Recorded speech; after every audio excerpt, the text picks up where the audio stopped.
Oui, tout se passe ici au domaine du boisé. Encore cette année, pour une deuxième année de suite, une programmation totalement éclatée qui a été faite de la part du groupe des loisirs. Écoutez, sur 6 semaines, plein d'activités, et puis il y en a pour tous les goûts et tous les âges. Et là, on va avoir dans la prochaine fin de semaine, je pense, du fat bike, du snow énergie. Ça va ressembler à quoi, ça, ces activités-là? Écoutez, le groupe de fat bike qui est vendredi soir le 4, est déjà complet. Fait que ceux qui veulent s'inscrire, il est déjà trop tard malheureusement, plus de 150 inscriptions.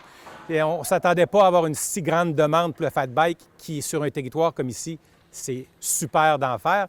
Et il y a aussi le snow énergie demain, pas demain, excusez-moi, le 5. Et encore là, il y a 2 groupes. On est près de 400 compétiteurs qui vont être ici. Une course de 5 km, une course de 10 km. Écoutez, ça va être encore super de voir les gens là, vraiment venir se défoncer pour réaliser les distances. Et si on regarde après ça, il va y avoir dans les semaines qui suivent un concours de sculpture sur neige dans la fin de semaine du 12, je crois. Oui, deuxième édition du concours de sculpture sur neige. Écoutez, l'année passée, ça a été encore un succès. Cette année, on attend encore plein de compétiteurs et plus que l'année passée. Disons que si on peut se rendre à 20 groupes, ça va être super, puis je pense que les gens vont apprécier. Et ça se situe tout près d'ici à ce moment-là, la question le concours de sculpture, ça se fait ici? Tout se fait sur le site tout près de la patinoire à ce moment-là? Effectivement, oui, tout est alentour. Parfait. 19 et 20 février, des activités, lancer de la hache et aussi un tournoi de pont de hockey qui est une première édition, je crois. Effectivement.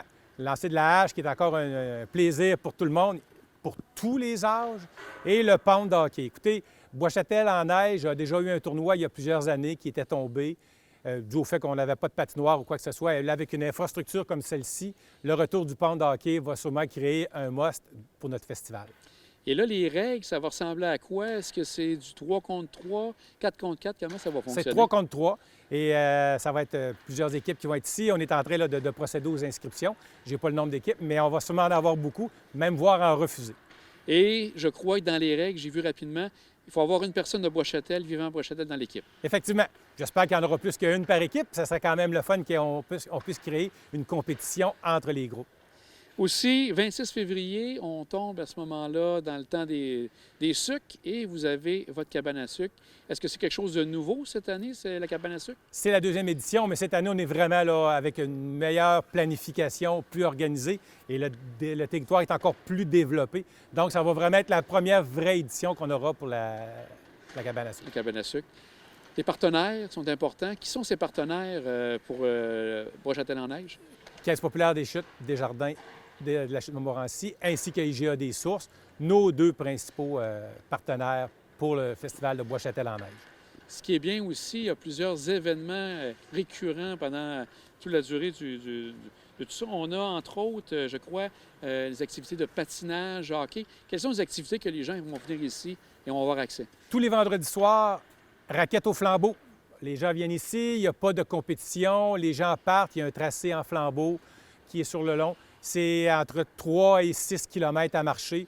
Les gens vont là, ça jase. En terminant, les gens viennent sur le bord du feu avec nos nouvelles chaises Adirondack et profitent un peu de discuter entre amis pour oublier la monotonie qu'on vit présentement. Aussi, je pense que les gens, de la musique pour le patinage, je pense, le samedi, à ce moment-là. Oui, on a le disco patin aussi qui est ici sur notre rond patiné qui est là. Le sentier qui est quand même assez long.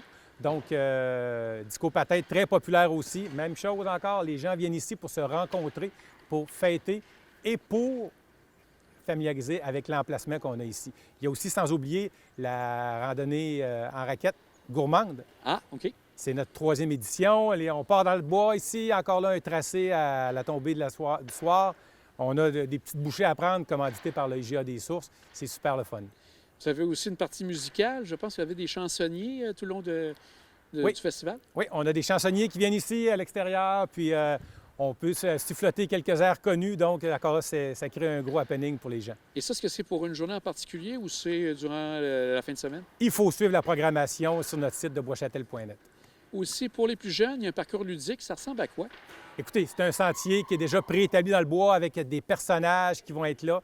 Et il y a plein de concours, plein de jeux. Donc, les règles viennent au fur et à mesure. Les jeunes sont beaucoup plus familiers avec des parcours ludiques que nous, on peut l'être, mais je sais que c'est très, très, très surprenant de les voir aller là-dedans. Et côté nourriture, vous avez parlé bien sûr des raquettes gourmandes, mais pendant toute la durée du festival, les gens ont accès à de la nourriture sur place? Oui, il y a des food trucks qui sont ici, il y a des rotations. Il y a d'ailleurs le food truck en fin de semaine qui est là avec les beignes d'antan. et je peux vous dire que ça fait fureur. Ah, excellent.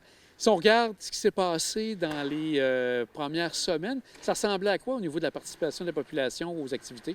Écoutez, malgré les froids hors du commun qu'on a eus, on avait quand même beaucoup de participation et c'est ça qu'on apprécie. Quand on a créé le site du domaine du Boisé, on voulait que ça devienne le centre névralgique des loisirs à Bois-Châtel.